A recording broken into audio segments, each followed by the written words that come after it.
ఏ job బాగుంటుంది అనేది ఒక టాపిక్ పెట్టుకుందాం. ప్రైవేట్ జాబ్ బాగుంటుందా, గవర్నమెంట్ జాబ్ బాగుంటుందా? సో నేను అది పోల్ పెడతా, మీరు దానికి ఆన్సర్ చేయండి. Okay, which job is best, private or government? Okay, me opinion ఏందో నాకు తెలియాలి, అది ఇంపార్టెంట్. రాజీ, నువ్వు లైవ్లో ఉన్నావు, నువ్వు పని చేయి. Which job is good, private, government? So మనం అయితే పోల్ పెట్టేసుకున్నాం. పోల్ వచ్చిందా? వచ్చింది. Which job is good, A job బాగుంటుంది? సో ఆ పోల్లో మీరు కామెంట్ సెక్షన్లో చెప్పండి. సో దాని గురించి మాట్లాడదాం ఈరోజు, ఇదే టాపిక్ అనమాట. హాయ్ గాయ్స్, నా ఛానల్కి ఎవరైనా ఫస్ట్ టైం వస్తే సబ్స్క్రైబ్ చేసుకోండి. సో మనం ఈరోజు కంటెంట్ అయితే which job is good, whether private job or government job. ఓకేనా? సో ప్రైవేట్ జాబ్లో బెనిఫిట్స్ ఏందనేది చెప్తా, తర్వాత గవర్నమెంట్ జాబ్లో బెనిఫిట్స్ అనేది చెప్తా. సో ప్రైవేట్ జాబ్లో ఏంటంటే బేసిక్గా శాలరీ స్ట్రక్చర్ అనమాట. సో మనం ఎంత కష్టపడితే అంత శాలరీ హైక్స్ అనేవి ఉంటాయి. అంటే కంపెనీ స్విచెస్ కానీ, హైక్స్ కానీ, ప్రమోషన్స్ కానీ ఇవి బాగుంటాయి ప్రైవేట్ జాబ్స్లో. ఇంకా బాగుండేది ఏంటంటే వర్కింగ్ కల్చర్ కూడా కొంచెం మంచిగా ఉంటుంది ప్రైవేట్ జాబ్స్లో. సో ఇంకా బెటర్ చెప్పాలంటే వర్క్ ఫ్రమ్ ఆపర్చునిటీస్ కూడా ఉంటాయి. సో ఇవన్నీ ప్రైవేట్ జాబ్స్లో బెస్ట్ అనమాట. And at the same time ప్రైవేట్లో కూడా కొన్ని నెగిటివ్స్ ఉన్నాయి. లైక్ స్ట్రెస్ ఎక్కువ ఉంటుంది, అండ్ ఎక్స్ట్రా వర్క్ అవర్స్ ఉంటాయి, సో డెడ్ లైన్స్ ఉంటాయి. సో ఇవన్నీ మేనేజ్ చేయాలన్నమాట. సో అది డిఫరెన్స్ మేజర్గా ప్రైవేట్ జాబ్కి. గవర్నమెంట్ జాబ్కి వస్తే, సో గవర్నమెంట్ జాబ్ ఎట్లుంటుంది? 9 to 5 job, limited salary structure, పెద్ద హైక్స్ ఏమి ఉండవు.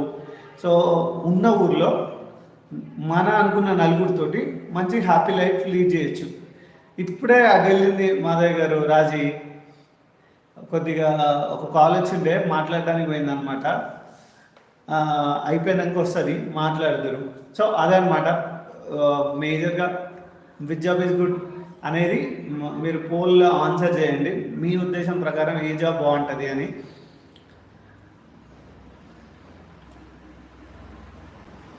వస్తుంది, రాజీ వస్తుంది. నాకు అసిస్టెంట్ ప్రొఫెసర్ కావాలని ఉండేది చిన్నప్పుడు. అసిస్టెంట్ ప్రొఫెసర్ కానీ, టీచర్ కానీ, లెక్చరర్ కానీ ఇవి ఉండేవి. తర్వాత వాటిలో ఎక్కువ లంచం వేయరని చెప్పి వద్దులే అనుకున్నా.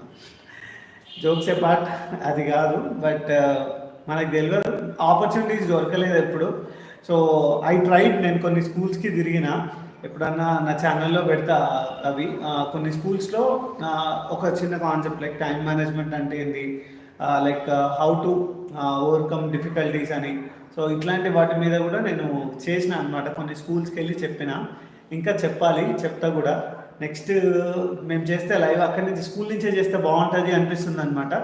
So we're planning to do. ఇక్కడ మా ఏరియాలో ఒక స్కూల్ దగ్గరికి వెళ్ళి మాట్లాడి నెక్స్ట్ వీక్ మీకు గవర్నమెంట్ స్కూల్ నుంచి చేస్తాము లైవ్. ఇంకా సూపర్ ఉంటుంది. స్కూల్ పిల్లలతో కూడా మీకు ఇంట్రాక్షన్ ప్రొవైడ్ చేద్దాం అనుకుంటున్నా. సంథింగ్ డిఫరెంట్గా ట్రై చేయాలి. లైక్ రెగ్యులర్గా ఇక్కడనే కూర్చొని లైవ్ చెప్పినట్టు కాకుండా ఐ ట్రై డిఫరెంట్లీ. బాగుంటుంది అంటారు అట్లా ట్రై చేస్తే? ఏమంటారు అక్క? ఎట్లుంటుంది? ఒక స్కూల్కి వెళ్ళి ఆ స్కూల్లో మనం ఒక టాపిక్ చెప్పి అక్కడ ఉన్న పిల్లలు మన టాపిక్ని వింటుర్రు అన్నట్టు చూపిస్తే ఎట్లుంటుంది అనేది నా ఐడియా. మీరేమంటారు? గవర్నమెంట్ స్కూల్స్ని, ఇంకా మనం గవర్నమెంట్ స్కూల్స్ని చాలా విధాలుగా డెవలప్ చేయాలి. ఎందుకు అంటే నాకు మేజర్ ఇష్టమైంది ఏంటంటే గవర్నమెంట్ స్కూల్స్లో ఎంతైతే చదువు చెప్తున్నారో అంతే గేమ్స్ ఉంటాయి. ప్రైవేట్ స్కూల్స్లో ఏంటంటే అట్లా ఉండదు అనమాట. సో అందుకని అట్లా. అండ్ గవర్నమెంట్ జాబ్స్ బాగుంటాయి అప్ప, శాలరీ కంటే ఎక్కువ, మంచి డిఫరెంట్ వేరియేషన్స్లో, డిఫరెంట్ ఆస్పెక్ట్స్లో మనకు మంచిగానే ఉంటుంది. 9 to 5 ప్లస్ మనము ఎట్లా అంటే మరి అంత టాక్సిక్ వర్క్ కల్చర్ ఏమి ఉండదు, బట్ బాగుంటుంది అని నా ఒపీనియన్. మీరేమంటారు?